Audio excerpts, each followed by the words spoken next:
Teman-teman, selamat datang di channel Grid Auto. Kali ini kita akan melakukan komparasi antara mobil-mobil yang sangat populer dan paling mahal di lini produknya masing-masing. Compact SUV semuanya. Yes. Apa aja Bang Rais? Ini ada ini biasa nih ya. Jadi kita kali ini membawa 3 mobil teman-teman. Ada Toyota Race GR Sport ya. Lalu ada WRV yang RS, Honda Sensing, udah gitu Sonet yang Premier.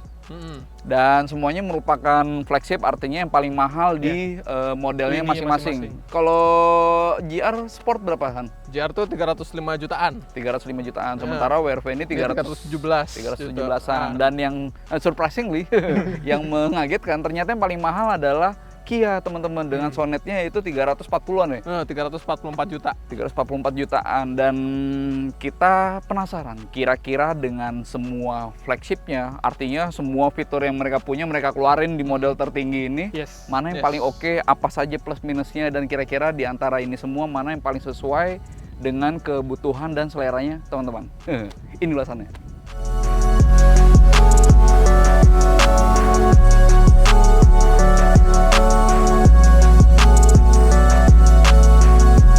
Dan kita mulai dari eksterior, teman-teman, karena bagaimanapun ini mobil semuanya SUV nih, Riz. Artinya secara desain itu bisa berpengaruh sama orang pengen yang gagah, tapi notabene mereka front wheel drive, jadi lebih dekat urban. Intinya adalah nih seleranya bisa aja nggak seperti SUV sejati yang 4x4. Jadi mereka pengen tampilannya yang oke, tapi juga dekat dengan dunia yang perkotaan banget, yang urban. Gitu, makanya nggak heran si Race itu pakai body kit yang kayak biasa di hatchback atau sedan gitu. GR Sport kan, karena kalau yang versi GR Sport dia ada tambahan-tambahan body kit yang bikin ground clearance-nya mungkin jadi lebih rendah lagi ya. SUV secara esensial gitu karena kan. Dia juga penggunaannya kan di kota-kota besar. Mungkin kalau mau ke aktivitas yang luar kota juga jalannya nggak terlalu parah-parah gitu kan. Dan itu membawa kita ke pertanyaan yang paling pertama. Kalau menurut kita semua, baru nanti kita nanya ke teman-teman yang lagi nonton nih, Riz. Menurut kita semua, mana di antara ketiganya yang udah menurut kita keren-keren ini yang paling keren? Gitu. Dimulai dari lo, Riz. Gua dong. Oke, kalau dari segi eksterior, Ya udah mana? Gua manggilnya gua kan. Ya udah, Rehan dulu. Oke. Dari gua dulu. Yang paling muda nih. Oke. Kalau dari gua melihat Sonet itu kesan SUV-nya tuh dapat banget. Karena dia dari depannya tuh kelihatan banget tuh gagah gimana gitu ya. Sementara next-nya gua masih milih Race. Karena Race itu dia lebih ke arah urban kan.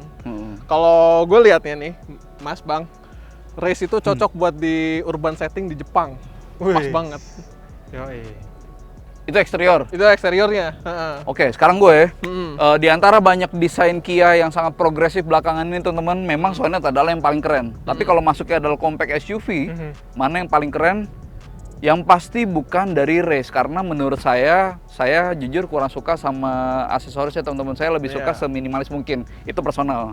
Kalau pilihannya tinggal WRV sama Sonet, gue saking ingetnya sama BRV, jadi gue pikir ini BRV tadi. Padahal WRV. Antara WRV sama Sonet, sama-sama keren sih. Sama-sama keren. Antara eksteriornya, saya suka dengan bentuk grill headlamp antara Sonet dengan WRV. Tapi saya mesti jujur, secara proporsi keseluruhan, siluet bodinya, atap, garis bahu sampai belakang, rasanya BRV kayak lebih... Kok BRV lagi sih? Tadi gue ngomong apa? BRV. WRV rasanya terlihat lebih atraktif buat saya personal. Setuju gitu. Kalau gue dari segi eksterior, yang pertama gue lebih ke WRV, bukan BRV. Karena memang secara aura kan, terutama yang RS ya, ini sporty banget sih. Gitu. Udah gitu yang kedua gue ke Sonet, baru ke si Race. Itu eksterior. Itu eksterior. Lo kalau dari interiornya, WRV masih menarik nggak buat lo? Nah itu dia masalahnya. Kalau untuk lihat interior, gue justru lebih suka ke Sonet. Secara interior ya. Pemilihan maksudnya dari desainnya, karena ini kan juga kalau kita lihat ada di BRV gitu kan, jadi bukan yang suatu yang istimewa lagi gitu. Tapi kalau di Sonet, kalau dari tampilannya keren, udah gitu pemilihan materialnya juga lebih oke kalau menurut gue sih. Han? Gue setuju sama apa yang kata Bang Rais. ini oke banget nih buat kualitas interior. Kualitas interior tuh oke banget. Dari desainnya juga oke banget. Sayangnya sih Toyota sama Honda tuh punya plastiknya tuh yang gimana gitu ya. Ini tuh kalau kerasa tuh solid gitu. Gimana maksudnya? Ya, maksudnya kalau dipegang gitu ya. Kayak kurang solid ya. Solid. Oke, dapat poin nih.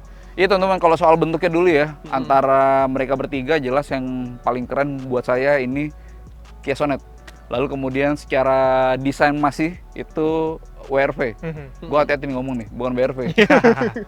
Tapi memang WRV sama BRV itu sama, jadi bisa membosankan. Sementara ya, saya nggak ngomong race itu jelek, tapi biasa aja, nggak ada soulnya gitu. Iya benar-benar. Gitu. Kayak nggak ada yang mencuat gitu kan? Nggak ada yang mencuat.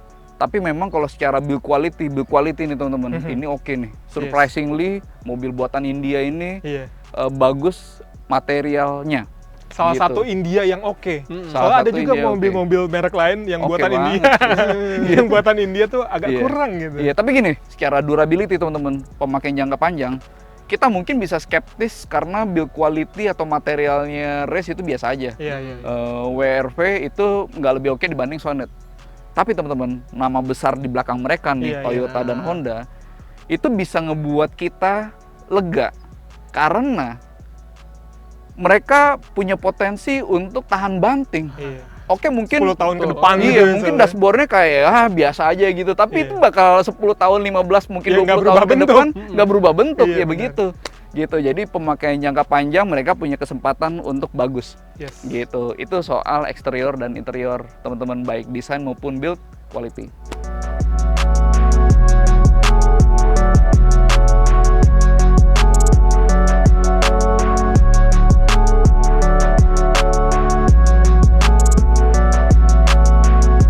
Nah teman-teman, sekarang kita ngomongin soal akomodasi nih, karena bagaimanapun kan SUV dengan yang meskipun compact gitu, tapi memungkinkan banget buat dia jalan-jalan misalnya keluar kota, bawa barang banyak gitu kan. Itu paling bener justru. Sekarang ini sama-sama 5 tempat duduk nih, antara SUV, hatchback sama sedan.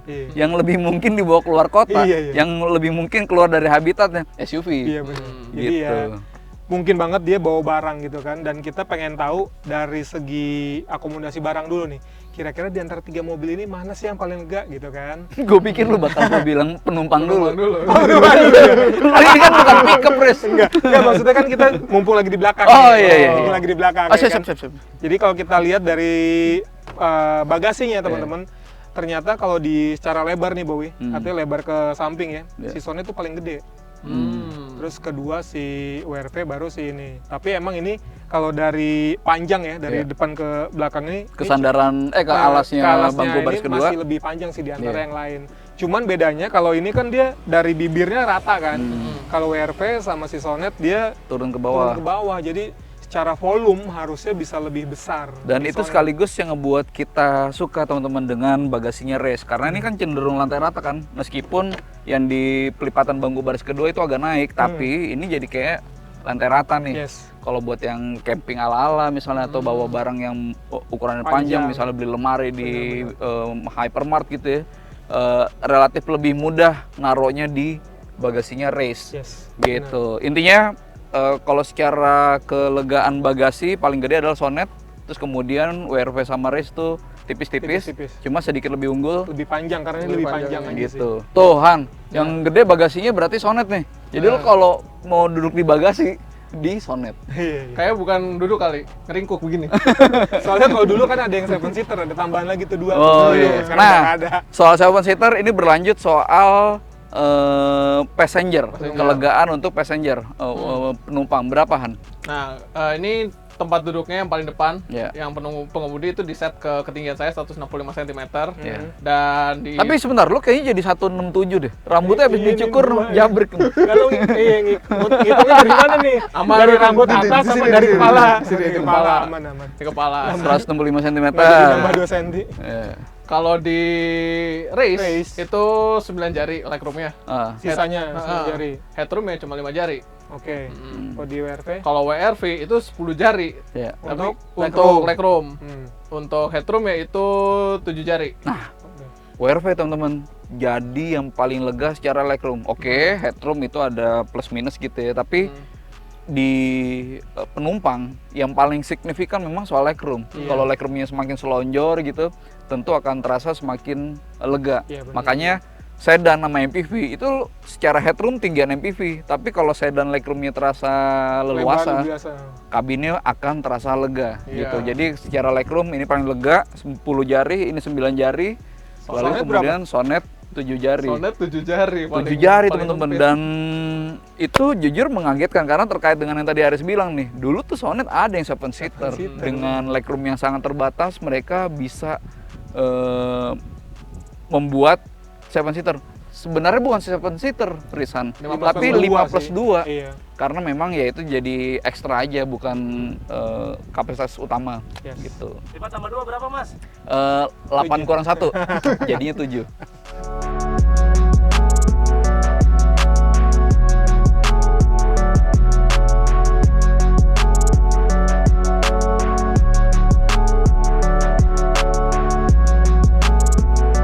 Teman-teman, sekarang kita akan ngebahas sesuatu yang sangat amat penting bagi mobil-mobil masa kini.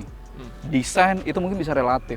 Lalu kemudian akomodasi ya udah kita tahu ini SUV compact yang 5-seater gitu. Jadi bisa jadi relatif.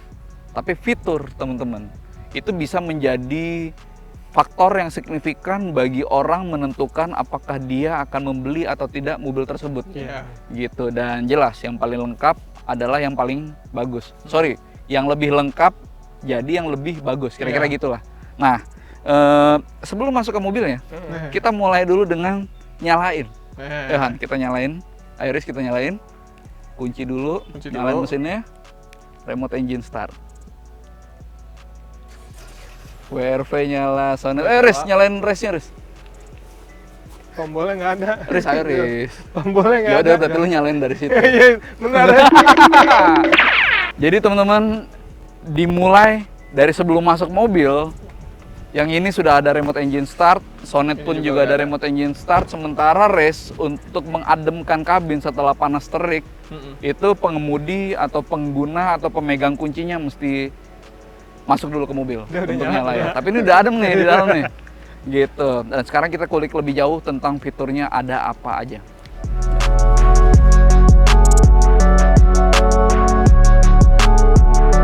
By the way, Risan, kita kayaknya perlu spill ke temen-temen yang lagi nonton gimana caranya supaya ngebuat race, Sonet dan WRV ini bisa lebih nyaman.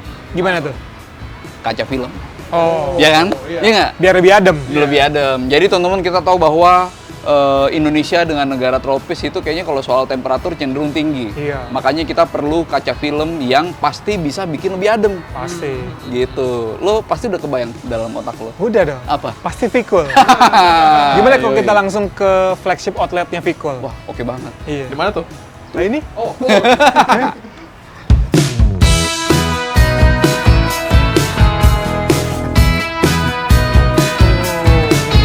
Wah. Nah, ini ada peragaan nih, Riz. Jadi kita bisa ngelihat secara langsung kaca film itu, Vicul pas dipasang di mobil nih akan kayak gimana kelihatannya. Tapi banyak banget. Kira-kira oke mana nih? Oh, ini ada dua nih yang oke nih. Yang pertama nih VK30. Kegelapannya itu 50%. Itu untuk kaca depan. Dan ini dia dan dia tolak panasnya itu bagus banget 98%. Nah, lalu ada X05, dia kegelapannya 80% itu untuk kaca samping dan kaca belakang. Oke. Nah, dia tolak panasnya juga nggak kalah bagus nih. Tapi memang kalau soal Vicul kan terkenal dingin kan. Artinya dia ini nih istilahnya infrared rejection. Jadi semakin tinggi angkanya itu akan semakin bagus buat dia menolak panasnya matahari, teman-teman. Yang bikin adem itu. Yang bikin adem.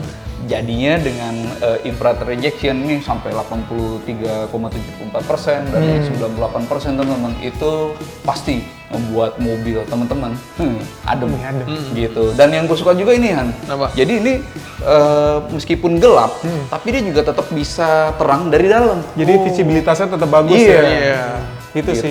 Biasa kalau yang kaca film mahal begitu tuh. Kalau yang murah-murahan, luar gelap, dalam gelap. Gitu, jadi kalau yang di luar bisa kayak gini-gini, tapi dalam nggak usah. Iya, bener. Gitu. Sekarang kita cek ke atas. Ke atas. Oke.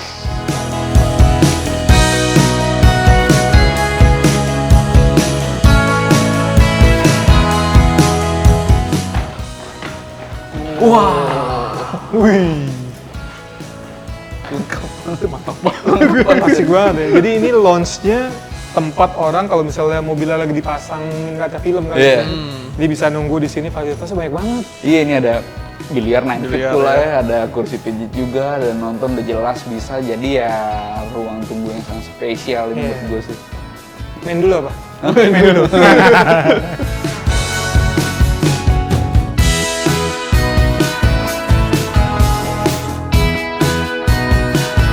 Ini kalau kayak gini nih ada sofa reclining, ada kursi pijit, ada karaoke juga. Asik banget ya. Kalau gini sih pelanggan nggak bakal ngerasa bosan sih. Free flow lagi. Puasa gak? Puasa dong. Ya puasa. Asik banget. Korean udah pijit.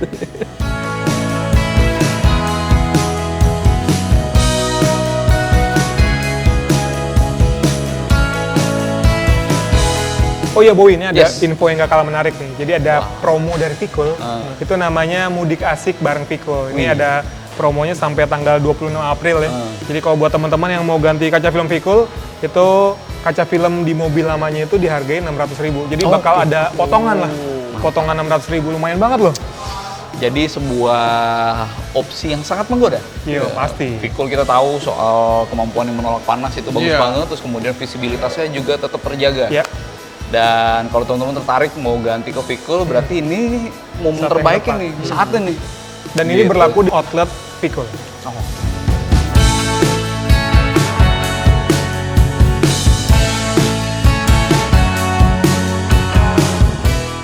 Oke, sekarang kita bahas lebih jauh nih fiturnya apa aja ya di WR-V.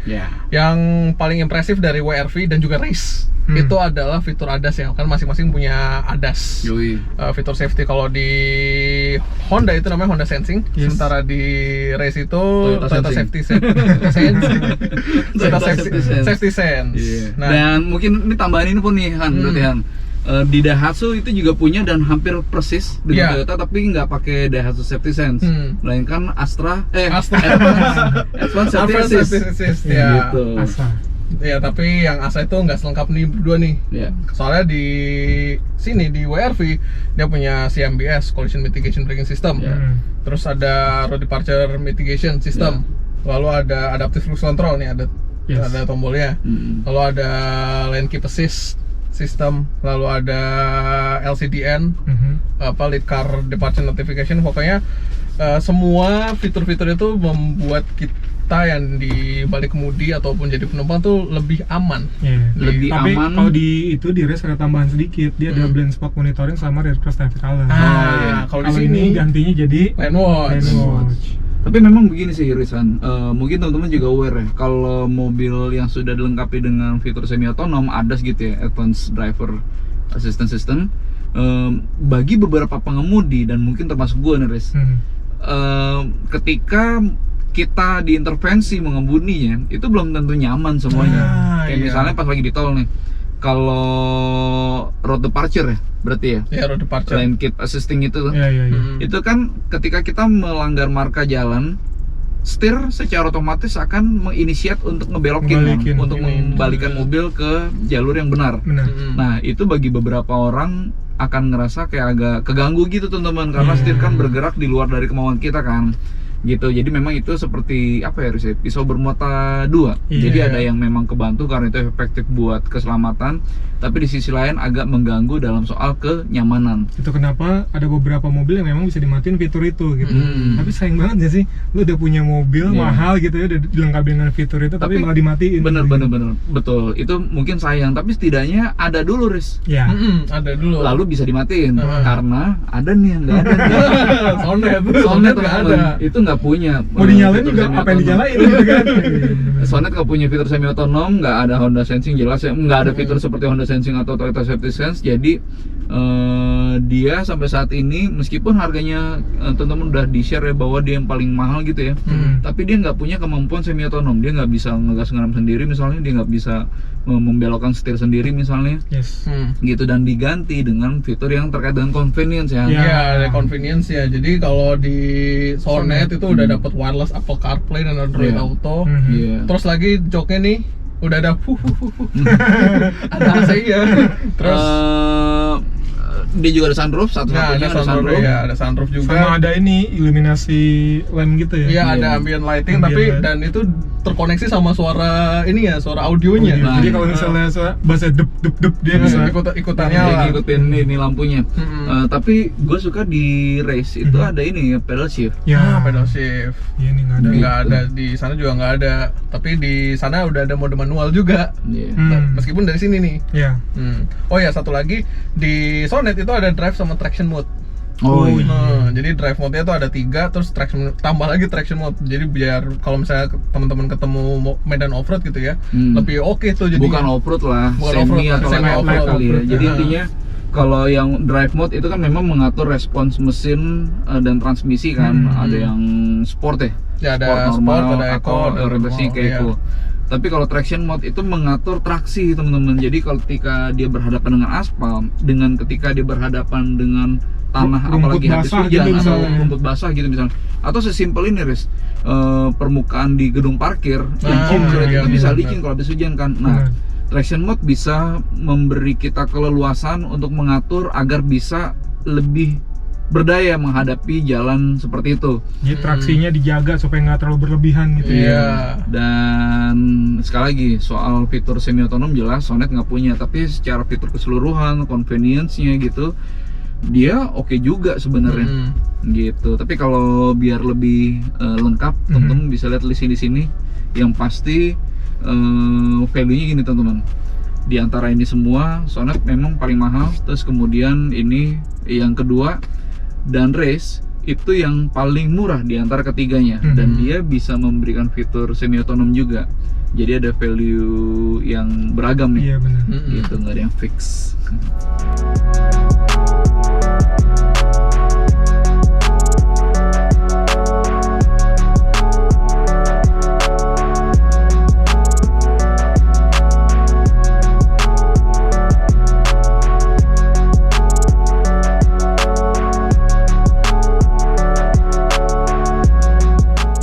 Teman-teman, sekarang kita ngomongin soal rasa berkendara nih. Jadi memang di antara ketiga compact SUV ini punya karakter yang bisa dibilang agak beda-beda gitu ya.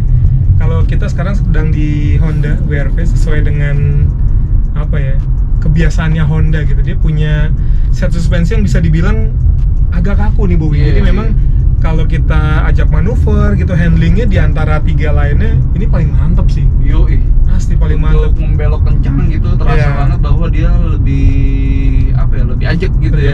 Lebih pede gitu pengemudinya mau manuver dengan kecepatannya agak tinggi gitu. Terus yang kedua mungkin si race kali ya, race masih di antara tengah-tengah tuh, dia moderat lah. Dia nggak terlalu keras banget, tapi nggak terlalu empuk banget. Sementara si Sonet itu memang dia punya karakter suspensi yang cenderung lembut ya. Lebih kenyamanan. Tapi ya ada plus ada minus. Minusnya tentu ketika misalnya kita ajak manuver, body rollnya tuh ya berasa banget sih. Berasa goyang.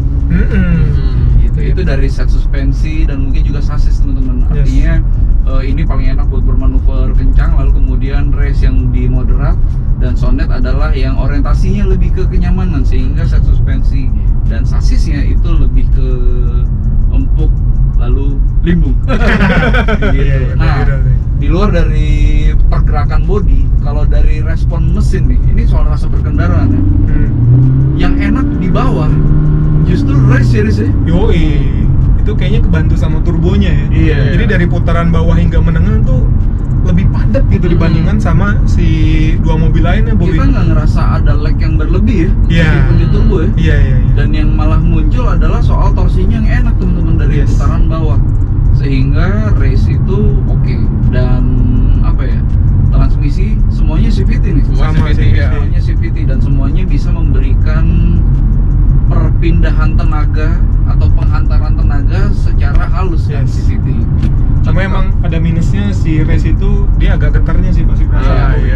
Getarannya mesin ganjil ya. Iya, itu alami lah ya. Tapi gini teman-teman, race itu di antara ketiga ini dia memang mesinnya ganjil, kemudian getarannya pun juga secara alami juga lebih terasa. Tapi di luar dari soal itu, suaranya Riz, itu kayak mini V6 teman-teman. suara meraungi gitu kan. Iya, gitu kan. Itu enak sih buat orang yang mungkin antusias dengan suara mesin mungkin oke, tapi buat mereka yang antusias sama kenyamanan itu ngeganggu sih. Iya. Gitu. Tapi ya secara keseluruhan kalau ditanya mana yang asik buat pengemudi, gua WRV gue. Iya, udah jelas sih itu. Iya. Terus kemudian kalau ditanya mana yang mungkin lebih asik buat lebih banyak orang, maksudnya penumpang gitu ya. Kalau kenyamanan berarti ya Sonet. Gitu. Tapi mana yang paling moderat nih, paling kompromi antara the seat tapi juga nyaman ya, kita mungkin tahu jawabannya. Udah pasti ke race ya. Lalu soal performanya teman-teman. Jadi ini antara WRV sama Sonet ini pendekatannya mirip-mirip ya. Mesinnya 1500 cc 4 silinder. Sementara race itu 1000 cc turbo. 3 silinder. Mulai dari WRV itu punya mesin L15ZF, mirip-mirip sama punya City Hatchback, sama HRV juga, ya BRV juga. Bukan mirip malah, kalau sama BRV sama. Memang sama mesinnya. Itu tenaganya 121 PS atau 119 dk dan torsinya itu 145 Nm. Dan itu yang paling gede di antara race sama Sonet dan BRV. Yes, betul. Dan selanjutnya Sonet kedua itu tenaganya 113 dk dan torsi 144 Nm. Ini nggak beda jauh nih kalau dari torsinya. Tapi kalau dari tenaga lumayan. Race ini punya mesin yang paling kecil, 1000 cc 3 silinder turbo. Tapi dengan turbonya itu torsinya sampai 140 Nm. Iya, itu udah hampir deket-deket itu. Jadi memang pendekatannya berbeda nih teman-teman. Mesin turbo itu secara teori disamakan dengan 1,6 kali kapasitasnya. Jadi kalau mesin 1000 cc dikasih turbo itu sama kayak 1600 cc. Jadi bisa setara lah ya dengan mesin-mesin 1500. Jadi makanya nggak heran secara torsi dia bisa nih mengimbangi rival-rivalnya mesin 1500 cc NA. Nah, kenyataannya lagi teman-teman. Oke, mungkin secara horsepower kecil biasa aja nih, cuma 90 inferior. Tapi akselerasi Bang Rais. Berapa Bang Rais? Itu dia. Mau dari yang kenceng dulu apa yang dari pelan dulu nih? Yang paling kenceng dulu lah. Yang paling kenceng tentu race. Karena kalau nadanya udah, woi apa nih? Pastinya sih yang ini. Kecuali gue salah ya. Oke, jadi kalau di Toyota Race itu akselerasi dari 0 ke 100 km/jam itu tuntas dalam waktu 10 detik. 10 detik teman-teman. Itu kenceng. Itu kenceng buat sebuah compact SUV. Iya.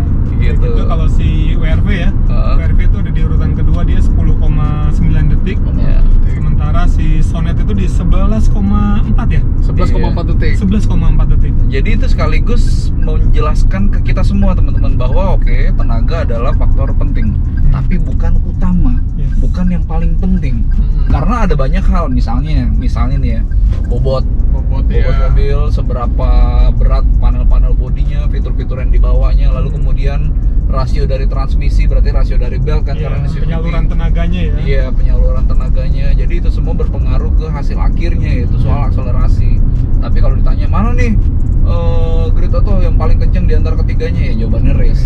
Jadi mesin turbonya dipadu dengan semua yang ada di dia, itu menghasilkan akselerasi yang paling kenceng di kelasnya gitu. Tapi Riz, ini akselerasi mungkin satu hal, tapi efisiensi itu hal yang berbeda nih, dan itu juga bisa jadi penting kan, walaupun mobil di kelas ini semuanya udah irit, tinggal mana yang paling irit kan. Coba kita mulai dari Kia Sonet dulu kali ya. Kia Sonet itu di dalam kota itu nggak sampai 15 km per liter, just 14,9 km per liter. 14,9. Tapi hitungannya 15 itu. Iya, itu dari 15. Tapi di rute tol, wah ini sih. Gua tahu nih. 20,4 km per liter. Nah, itu Sonet. Oke, terus sementara untuk race dia itu lebih irit di dalam kotanya, 15,2 km per liter. Tapi di tolnya 19,3 km per liter. Nah, WRV itu di dalam kota itu dapat 16 km per liter. Di tolnya tapi cuma 18,2 km per liter. Oke lah, ya artinya semuanya udah jelas sangat pantas disebut irit kan. Tapi kalau ditanya mana yang paling irit, ternyata pun juga ada bus nih. Ada yang di dalam kota lebih irit, di tolnya ke Sonet gitu bisa sangat amat irit. Oke. Tapi kalau ditanya nih di spesifik dalam kota siapa yang lebih iritan? Kalau dalam kota pastinya si WRV. Oke. WRV dapat 16. Yes. Lalu kedua ini ketika si Sonet. Kalau dalam kalau di tol? Kalau di tol si Sonet paling irit 20,4 km per liter. Kedua ini baru WRV.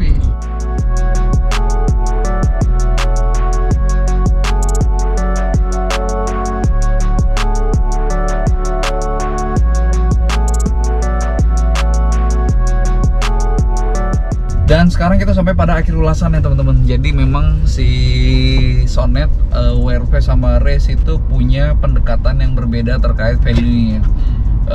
Kita tahu bahwa Sonet dengan harga yang paling tinggi, mereka pede untuk nggak memasukkan fitur semi otonom, tapi dibalas dengan fitur-fitur convenience yang bagus sih, termasuk sunroof. Ini satu-satunya nih si WRV sama Race nggak punya kan. Lalu ini sekarang saya duduk di jok yang nyaman karena di tengah terik di sekitar nih Bang Rais, dia punya ventilate seat yang bisa menghembuskan udara dingin. Itu sebuah itu nggak kelar-kelar ya bercanda itu. Lu bercanda tuh, tapi baunya kan beneran. Nah, terus udah gitu jangan-jangan teman-teman, fitur convenience seperti ini malah lebih mungkin untuk dibutuhin, ya nggak Riz? Ya kan? Sih, justru lebih kepake banget sih untuk keseharian. Misalnya kita di kota besar dengan kondisi macet dan panas terik kayak gini, ini bantu banget nih ada yang niupin dari belakang. Iya, jadi kita bisa bilang untuk fitur Sonet nggak kalah. Kita tahu bahwa WRV sama Race itu bagus teman-teman, bagus banget. Tapi Sonet itu nggak kalah, kira-kira gitu. Lalu kalau soal rasa berkendara, ya punya pendekatan yang berbeda. Yang paling enak buat pengemudi gue WRV ya. Jelas. Tapi kalau buat penumpang dengan kelembutan suspensinya, kenyamanannya, ini Sonet lebih baik nih. Sementara kalau teman-teman yang lebih suka yang mau semuanya gitu, dia bisa cukup nyaman tapi juga cukup gesit, Race bisa memberikan itu. Kira-kira gitu kan. Dan secara keseluruhan kita bisa bilang apa Riz ya, bahwa Sonet tuh memang ganjalan terbesarnya nih Riz. Handicap paling berat bagi dia di pasar Indonesia itu nama. Benar. Iya kan? Iya sih. Meskipun secara kualitas produk udah oke gitu ya, apalagi juga harganya mungkin termasuk yang paling tinggi di antara dua lainnya gitu. Ditambah ya itu brandnya. Iya kan, kita tahu nggak se-establish Toyota sama Honda di Indonesia. Maksudnya after sales-nya juga jaringannya belum sebanyak Toyota sama Honda gitu. Karena orang udah beli mobil nggak cuma belinya doang nih. Besok-besok dia mau servis kemana gitu kan. Iya, dan besar kemungkinan mungkin yang beli ini bisa aja anak muda gitu kan, atau mereka yang berjiwa muda gitu, yang mobil-mobil di kelas ini. Tapi bisa aja yang beliin itu orang tuanya kan. Iya dong. Dan orang tuanya bukan nggak mungkin, udah yang merek yang namanya udah jelas aja deh, dalam arti yang sudah lebih dulu, yang sudah established gitu. Itu mau nggak mau menjadi handicap bagi Kia teman-teman. Jadi di titik itu nama besarnya Toyota dan Honda, kemudian persebaran bengkel resminya gitu, kemudian resale value ketika dijual kembali itu bisa jadi perhitungan yang dinilai bagi calon pembelinya gitu teman-teman. Tapi kalau ditanya masing-masing Riz, kalau lo beli pakai duit sendiri nih, nyicil pula, lo akan yang mana? Siapa dulu nih? Rehan dulu. Oh, dia kalau harus antara tiga ini, gue sih milih Race. Karena dia udah dari sisi keiritan dari performa ya juga oh paling kenceng lagi, paling kenceng lagi kan. Iya, terus dari segi namanya tadi Toyota kan. Dari segi after salesnya juga cukup. Kalau gue juga sih Race ya, karena dia paling kompromi nih. Artinya kita nyetir kan nggak cuma kita sendirian gitu. Apalagi gue termasuk yang kalau nyetir ya pasti sama keluarga gitu kan.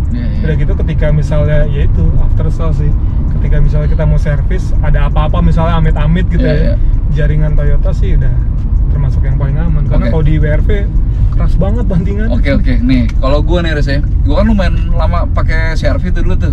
Jadi karakternya Honda tuh sebenarnya gue juga udah nggak masalah dengan keras ya, karena mungkin jalan dari rumah gue ke kantor itu nggak banyak yang jalan jelek, lumayan tol-tol aja gitu. Jadi saya akan lebih suka WRV teman-teman, dan bukan BRV. Apa namanya, suka karena saya suka nyetir, jadi suka dengan karakternya untuk nurut sama pengemudi. Terus kemudian oke, mungkin ini bukan yang paling kenceng, tapi grafik tenaganya dari bawah sampai atas tuh enak kan, karena tenaganya besar kan, 119 dk.